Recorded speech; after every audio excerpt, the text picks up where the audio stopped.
आज आपण एक नोंद पद्धतीचं पुढचं गणित घेणार आहोत. तुम्हाला मी गणित दाखवलेलं आहे, मी वाचून पण दाखवते आहे गणित, परंतु तुमच्याजवळ गणित असावं म्हणून मी गणित तुमच्या समोर ठेवलेलं आहे. आज आता आपण हे गणित सोडवणार आहोत. तुम्हाला आकडे पण क्लिअर दिसत आहे? काही प्रॉब्लेम आला तर मला त्याचं कॉमेंट्समध्ये टाकाल.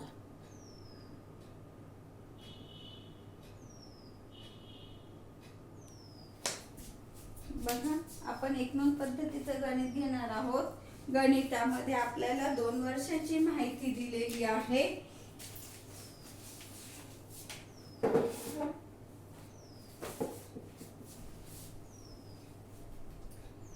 श्री श्रद्धा यांनी आपली लेखापुस्तके योग्य रीतीने ठेवलेली नाहीत. त्यांनी तुम्हाला खालील माहिती पुरवलेली आहे. आपल्याला 2 वर्षाची माहिती दिलेली आहे. एक आहे 31/3/12 ची आणि दुसरी आहे 31/3/13 ची. बघा, ही झाली आपल्या वर्षाच्या सुरुवातीची माहिती आणि ही झाली वर्षाच्या शेवटची माहिती झालेली आहे. त्यामुळे आपल्याला 2 अवस्थात विवरण तयार करावं लागेल. एक वर्षाच्या सुरुवातीचं आणि एक वर्षाच्या शेवटचं अवस्था विवरण आपल्याला तयार करायचं आहे. गणित मी अगदी थोडक्यात इथे लिहून घेते, म्हणजे आकडेवारी समजताना तुम्हाला कुठेही अडचण येणार नाही. आपण 2 टप्प्यांमध्ये गणित सोडवणार आहोत. आज पहिल्यांदा अवस्था विवरण तयार करून घेऊ आणि नंतर लाभाचं विवरण तयार करून घेऊ. श्रद्धा, आपल्याला माहिती कुठली दिलेली आहे? एक आहे आपल्याला 31/3/12 आणि दुसरी आहे 31/3/13 ची माहिती दिलेली आहे. विवरण गणित तुमच्या नजरेसमोर राहील मी सोडवताना, म्हणून मी थोडक्यात गणित ब्लॅकबोर्डवर लिहून घेत आहे. यंत्र 50,000 50,000.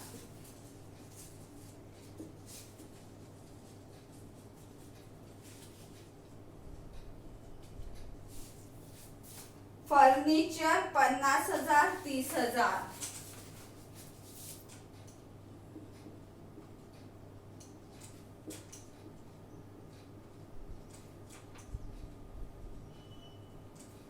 ऋण को 18,000 25,000.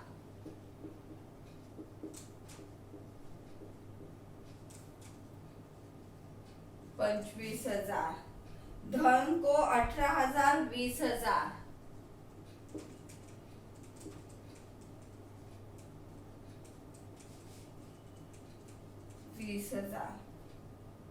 अदत्त खर्च स्कंद 30,000 42,000.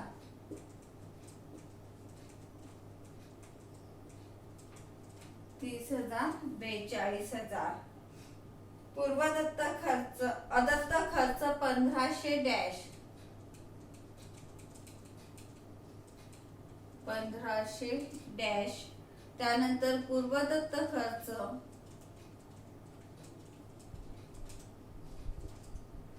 डॅश आणि 500. रोख शिल्लक 3,000 5,000. बँक 25,000 35,000. खाली माहिती दिलेली आपल्याला. खाजगी कार, पहिली माहिती आहे खाजगी कार विकून, खाजगी कार विकून कार 10,000ला विकून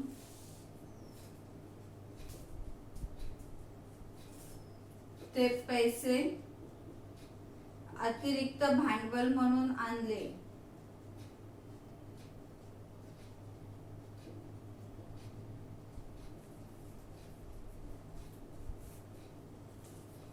अतिरिक्त भांडवल म्हणून आणले. नंतर नंबर 2 3,000 रुपये मुलीच्या कॉलेजची फी भरली.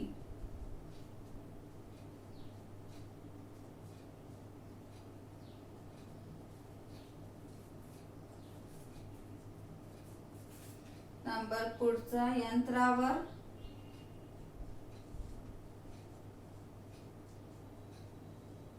5% घसारा आकारा.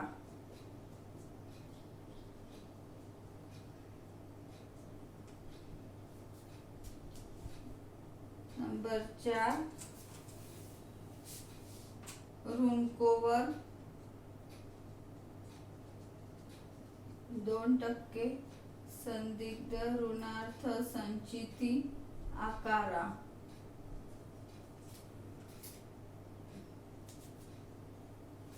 आणि नंतरच भांडवलावर व आहारणावर 5% व्याज आकारा. हे झालं आपलं गणित. पुढच्या वेळेस आपण गणित इकडे लिहूया, म्हणजे गणित पण आपल्याला दिसेल. बघा, श्रद्धा यांचे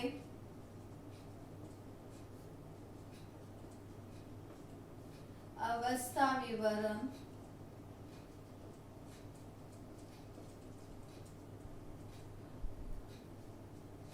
एक 31/3/12 रोजीचे.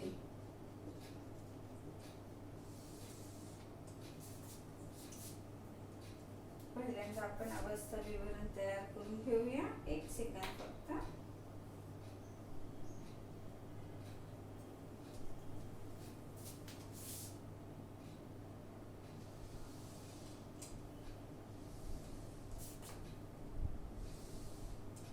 परत दुसरं अवस्था विवरण, श्रद्धा यांचे अवस्था विवरण,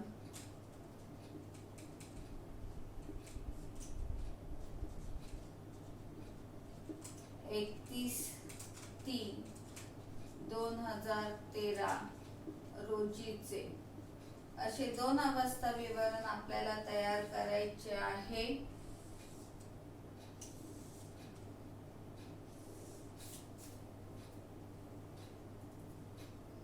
बघू आता आपण. बघा,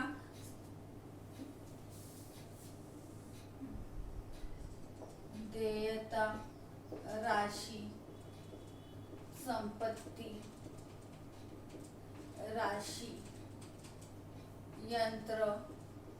संपत्ती म्हटलं की गणितामध्ये दिलं असो नसो, पहिलं पद रोख, नंतरच बँक, त्यानंतर यंत्र 50,000, फर्निचर. आता हे परत सांगायची गरजच नाहीये कुठले पद कुठे जातात. तर ऋणको 18,000, धनको 18,000, स्कंद 30,000,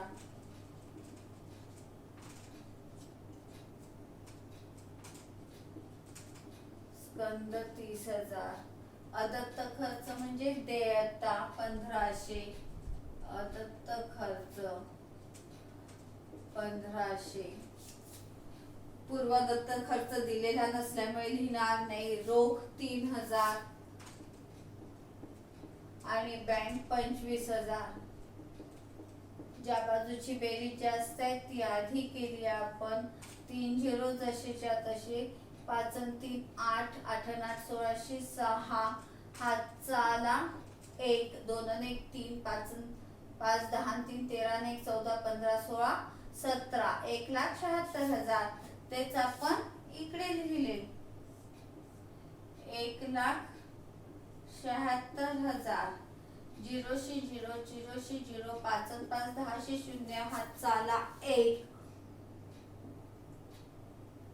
8 आणि 1 9, 9 आणि 1 10, 10 6 16 शी 6, हातचा 1, 1 आणि 1 2, 5 आणि 2 7 आणि 1, 1,76,500. याला आपण काय म्हणू? आधिक्य. वर्षाच्या सुरुवातीचे भांडवल. पहिला अवस्था विवरण असल्यामुळे त्याला आपण काय म्हणू? आधिक्य. वर्षाच्या सुरुवातीचे भांडवल. आधिक्य वर्षाच्या सुरुवातीचे भांडवल.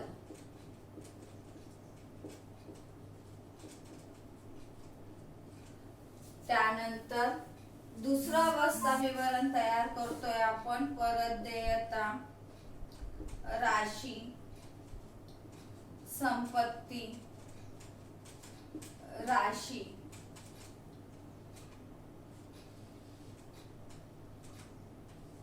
संपत्ती, राशी. परत पहिलं पद येईल रोख, नंतर येईल बँक, त्यानंतर यंत्र 50,000, ऋणको 25,000. ऋणकोवर समायोजना दिलेली आहे का आपल्याला? समायोजनेचा विचार आपण ताळेबंद करताना करतच नाही, ते आपण कशात घेतो? अवस्था लाभाच्या विवरणात घेतो, त्यामुळे त्याचा विचार करायचा नाही. ऋणको 25,000, धनको 18,000,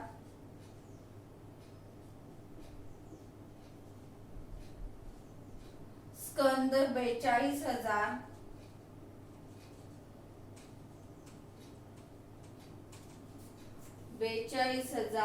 अदत्त खर्च दिलेला नाही म्हणून घ्यायचा नाही. पूर्वदत्त खर्च आपली संपत्ती आहे म्हणून पूर्वदत्त खर्च म्हणजे पुढच्या वर्षीचा खर्च चालू वर्षी दिलेला आहे म्हणून ती आपली काय झाली? संपत्ती झालेली आहे. रोख 5,000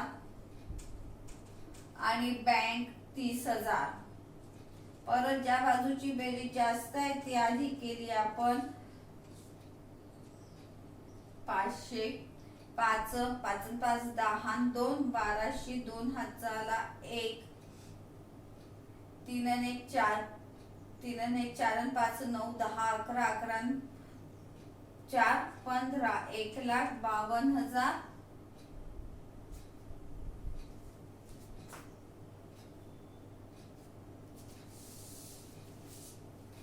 आपलं 3 आणि 1 4, 5 आणि 5 10 आणि 2, 1 मिनिट, 5शी 5 5 5 आणि 5 10 आणि 2 1200, 2 हातचा आला 1, 3 आणि 1 4, 4 आणि 5 9,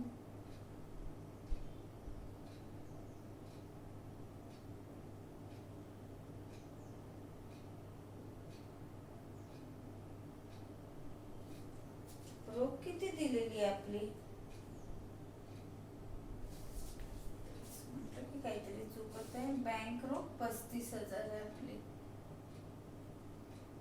5 आणि 5 10 आणि 5 15 आणि 2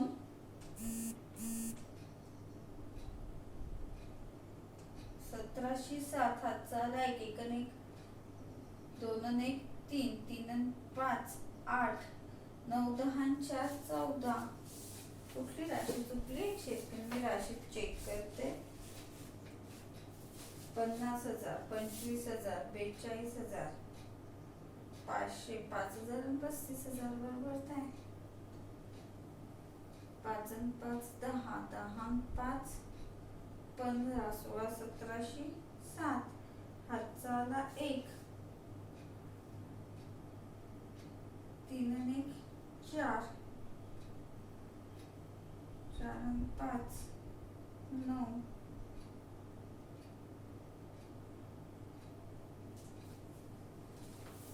कुठलं पद सोडलं आपण? फर्निचर 50,000 आपण घेतलं. 30,000 फर्निचर घेतलं नाही, सॉरी. फर्निचर 30,000, तेच म्हणून राहिली राशी जास्त यायला पाहिजे. फर्निचर 30,000 पद विसरलो होतो आपण. तर इथे किती आलं? 1,87,000. तेच पद इथे लिहिलं 1,87,000. 2 रेषा पाडून बंद केलं. 3 झिरो जसेच्या तसे.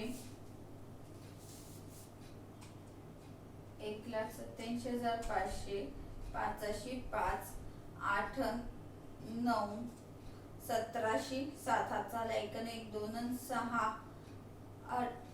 8, 1शी 1, 1,69,500. याला आपण म्हटलं आधिक्य. वर्षाच्या शेवटचे भांडवल.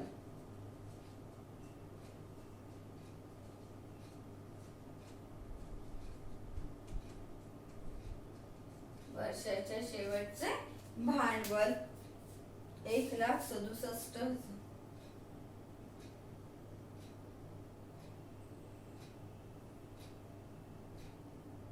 का बरं गणित चुकत आहे माझं? सॉरी, इथे 20,000 आहे, काहीतरी आज चुकलं, सॉरी. 1,67,500. आता हे झाले आपले अवस्था विवरण. आपण भांडवल ड्रॉप मध्ये लिहून घेऊ. प्रारंभीचं भांडवल आहे आपलं 1,56,500 आणि शेवटचं आहे 1,67,500. 1,67,500 हे झाले आपले दोन भांडवल. आता आपल्याला करायचं आहे लाभाचं समाधान विवरण तयार करायचं आहे.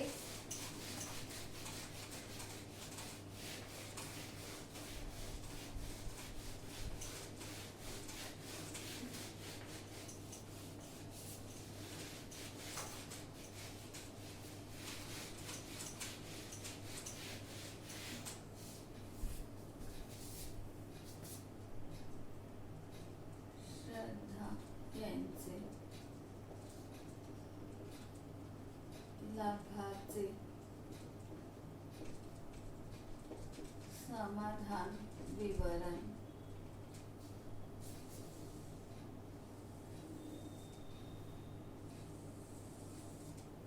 खर्चाचे आपण राशीचे दोन कॉलम करून घेऊ, म्हणजे आपल्याला प्लस मायनस करणं सोपं जातं. विवरण राशी वर्षाच्या अखेरचे भांडवल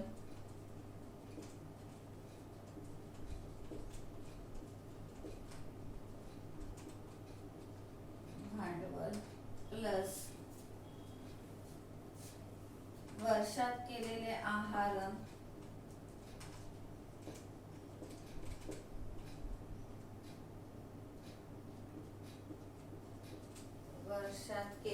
आहरण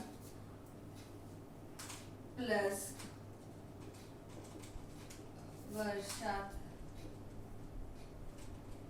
झालेले उत्पन्न ओळी सोडून दिल्या मायनस वर्षात आणलेले भांडवल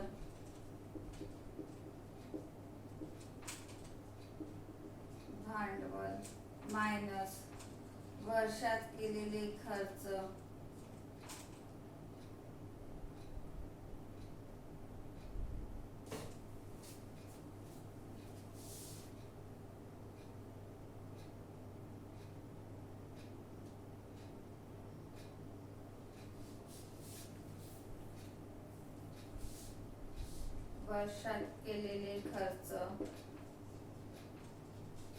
मायनस वर्षा अखेरचे भांडवल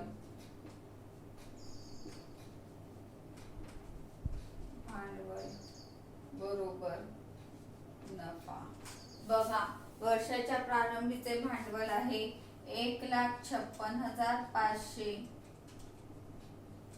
वर्षाच्या शेवटचे भांडवल आहे 1,67,500.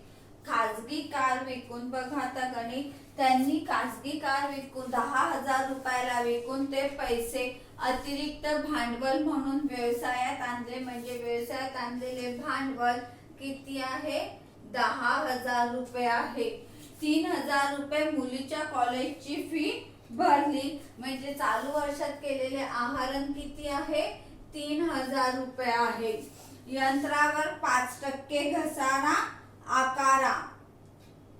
यंत्रावर आकारलेलं म्हणजेच काय? खर्च आहे. घसारा आकारला म्हणजे काय? खर्च आहे. म्हणून इथे जी जागा, इथे यंत्रावर घसारा, वर्षात केलेले खर्च मायनस करतो. यंत्र किती दिलेलं आहे वर्षाच्या शेवटी? 50,000. त्याच्यावर 5% घसारा आकारला तर किती होईल? 10% म्हणजे 5,000. तर 5% म्हणजे 2,500. दोन खर्च दिले म्हणून खर्च काय करायचे? आपण आतमध्ये घ्यायचे.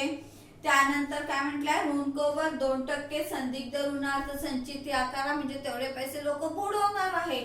परत हे काय होईल? आपलं खर्च होईल. ऋणको किती दिलेले आहे वर्षाच्या शेवटच्या याच्यावर आकारायचा आहे 25,000 दिलेले आहे. त्याच्यावर किती टक्के आकारायचे आपल्याला 2%. 2 झिरो कट केले म्हणजे 1%. 25 दुने 50 आणि 1 झिरो तसाच्या तसा म्हणजे किती आला 500. म्हणून संदिग्ध ऋणार्थ संचिती 500.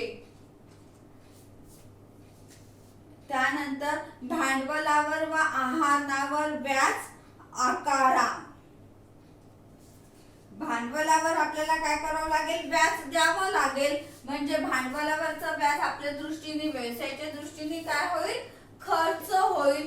म्हणून ते कुठे येईल आपलं मायनस मध्ये. भांडवलावर व्याज भांडवल किती आहे वर्षाच्या बघा आपलं भांडवल किती आहे 1,56,500. वर्षाच्या सुरुवातीचं भांडवल आहे त्याच्यावर व्याज आकारू आपण. वर्षाच्या शेवटच्यावर आकारणार नाही. 1,56,500 वर किती टक्के व्याज आहे 5% व्याज आकारायचं आहे आपल्याला. किती येईल 2 झिरो कट केले म्हणजे 1% गुणिला 5. 5 0 0 6 5 30 झिरो हात चालाय 5 5 25 26 27 28 8 हात चालाय 5 1 5 2 7 7,800.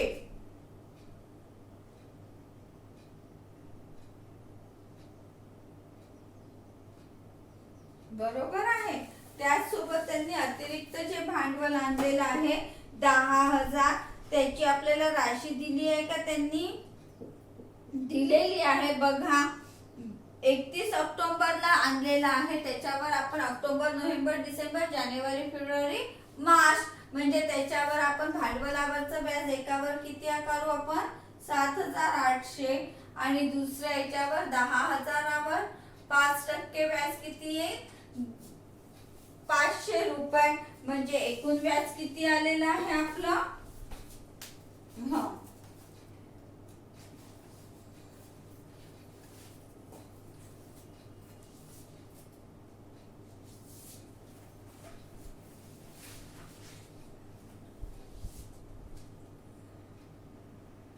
250 व्याज आलं 7,800.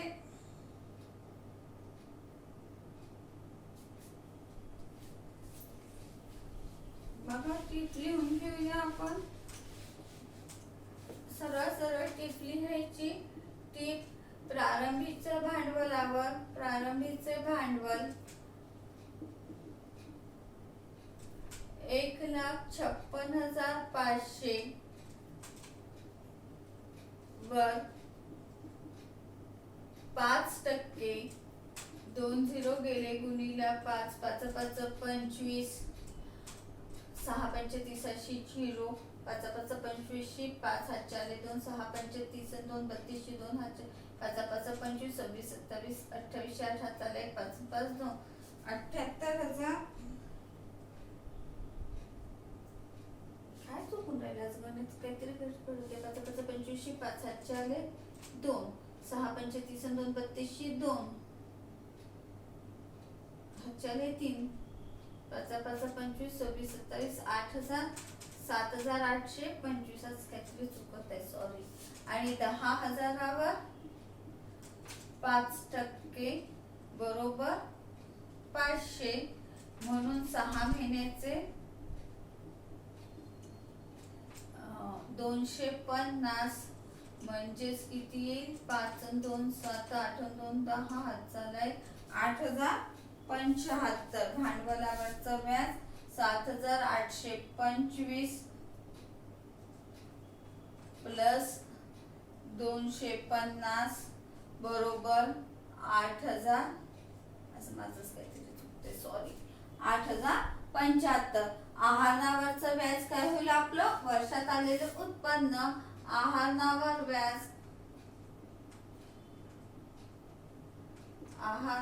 व्याज आहारण किती आहे वर्षात केलेलं आहारण.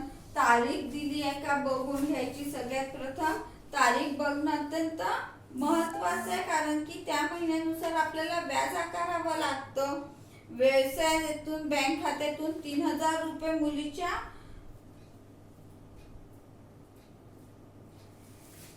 आहरण केलेलं आहे. आपल्याला किती महिन्याचं आहरण केलेलं आहे ते दिलेलं नसल्यामुळे पूर्ण वर्षभराचा व्याज आकारायचं आहे. 10,000वर किती 3,000 आहरण केलेलं आहे, त्याच्यावर 5% म्हणजे किती येईल 150. 10% म्हणजे 300, 5% म्हणजे 150. हे झालं आपलं गणित. इथे आपण हे खोडलं होतं, इथे लिहून घेऊ.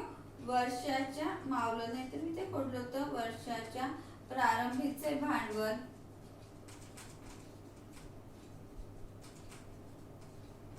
1,56,500. 1,56,500 बरोबर नफा. बघा, प्लस मायनस करताना दरवेळेस एकच गोष्ट आपल्याला करायची असते. ही झाली 150. याच्यामध्ये हे प्लस करून राशी खाली घेतली 500. 7 आणि 3 10, 7. त्याच्यात 150 प्लस केले 650. 1,70,650. वर्षात आणलेले भांडवल वजा केले 1,60,650. हे सगळे खर्च आपण मायनस याची बेरीज करून आधी बाहेर घेऊ आपण. 75. 5 आणि 5 10, 0 हातचा आला 1. 8 आणि 2 10 ने 11. याच्यातून हे मायनस करायचे. 10 तून 5 गेले 5 राहिले, हातचा आला 1. 15 तून 8 गेले 7 राहिले, हातचा घेतला 1. 6 तून 1 गेले 5 राहिले. 10 तून 1 गेला 9 राहिले, हातचा घेतला 1. 6 तून 2 गेले 4 राहिले. 81. 1,49,000. बघा, वरची राशी आपली जास्त आहे, खालची राशी कमी आहे. मायनस जर तुम्हाला इथे इथे करता येत नसेल तर सरळ बाजूला घेऊन केलं तरी चालेल किंवा उलट मायनस करा. 10 तून 5 गेले 5 राहिले, हातचा आला 1. 10 तून 8 गेले